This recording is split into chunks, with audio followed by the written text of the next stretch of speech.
Hi everyone! There's always so many games coming out and it's really hard to keep up, so today I'm going to be showing you 5 games from 2020 that I think you may have missed but are definitely worth checking out. The Pathless is an action-adventure game by Giant Squid, the developers who made Abzu, and published by Annapurna Interactive. I was really excited to play this game, and not just because it has a female protagonist with bangs who I happened to cosplay when I played, but I love games with archery, and Giant Squid takes an approach I've never seen before here. Instead of aim-based archery, the game focuses on timing. As you hit targets, it allows you to traverse the world quicker. The longer you hold the arrow button to charge it, the more accurate it will be. You take your archery skills throughout the very large world to complete puzzles which unlock secrets or progression in the game, reminiscent of shrines in Breath of the Wild. Some of the puzzles are very satisfying to figure out. The game has no map though, and I personally wish it did because the world has a lot to explore and unlock.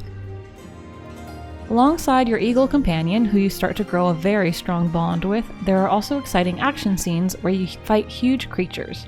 And I'd be remiss if I didn't mention Shadow of the Colossus here, because that's my favorite game of all time. Boss fights aren't insanely challenging, but what is apparent is that Pathless has some of the most fluid and flowy gameplay you'll ever come across.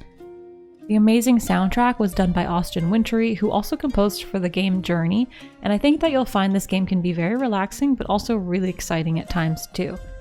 I can't spoil the game, but let's just say it's worth playing through to the end. Ooblets is a farming, creature-collecting simulation game developed by Glumberland Studio, a team of only 2 people. It's a super cute game where you start with nothing but eventually grow to having a farm full of different materials, which you then sell to make further upgrades to your house and your farm. It has a Stardew Valley meets Pokemon kind of vibe, and I spent a lot of time upgrading my house and buying different furniture from the shops every day. There's character customization with a really unique art style, where you can change your hair color, facial hair, and all the outfits in the game. There are currently 3 locations you can visit as part of the main quest, and I've spent well over 60 hours in the game already just working on my farm and my house. On the creature collection side, you catch and collect ooblets who follow you around as you do quests and meet the funny characters in the game. To catch them all, you need to take part in dance battles. Yes, you heard me correctly. You collect cards, create a team of ooblets with different builds, and dance battle others to level up, unlock new moves, and create the best and cutest dance group the world's ever seen.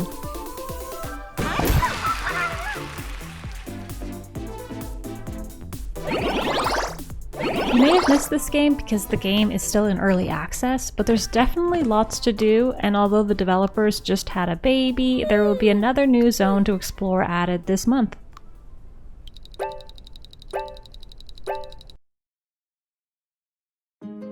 Next on the list is Airborne Kingdom, a strategy city builder game from developer The Wandering Band.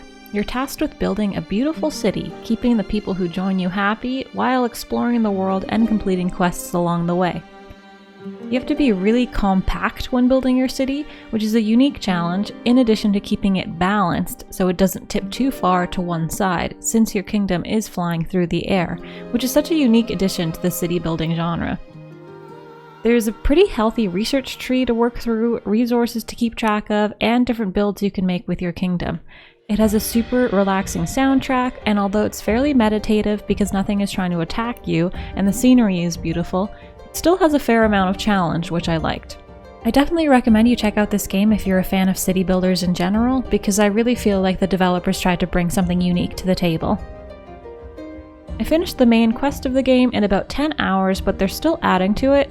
There are tons of different builds I still want to try, and I really enjoyed my time spent. Now, you've probably heard of Spiritfarer by now, either from my in-depth video about it or because it was nominated for Best Indie Game at the Game Awards, but it'd be wrong to not mention it here. Spiritfarer is a management sim and sandbox action game developed by Canadian studio Thunder Lotus Games. You play as Stella, whose job is to ferry spirits of the deceased to the afterlife, while you manage your large boat farm, meet unique characters throughout the world, and complete quests for them.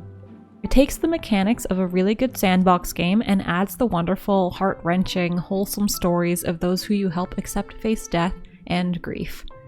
If that sounds dark, don't worry, the game's actually very uplifting and comforting.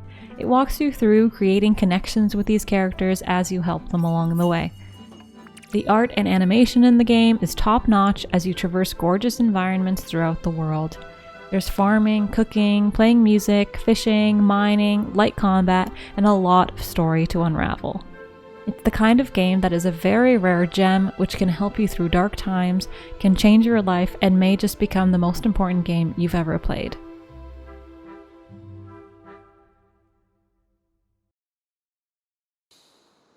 Carto is a puzzle game from indie developer Sunhead Games in Taiwan. You play as Carto, a super adorable little girl with a floofy shirt, blue scarf, and dark-haired bangs. The art style in this game is absolutely gorgeous as you explore the world and solve the puzzles in your path. The idea is that you can control the map pieces to solve puzzles in the game and find your way home. Instead of moving your character around a map, you move the map pieces around you, or in some cases moving the map piece you're actually standing on. There are tons of quirky characters to meet as you go through the story, completing quests for them, and exploring the different environments. I've never played a game with map manipulation design like this, and it encourages you to approach puzzles in the game from a different perspective. Of course, where the game really shines is in its aesthetic and hand-drawn visuals, which is part of the reason why I love indie games so much. Carto is whimsical, heartwarming, and full of charming characters, puns, and an overall relaxing experience. It's the kind of game that's perfect to curl up with on a cozy weekend at home. There you have it, my favorite 5 indie games of 2020. What did I miss? Let me know in the comments if there's a game you want me to check out, and don't forget to subscribe, it really helps a lot. Bye!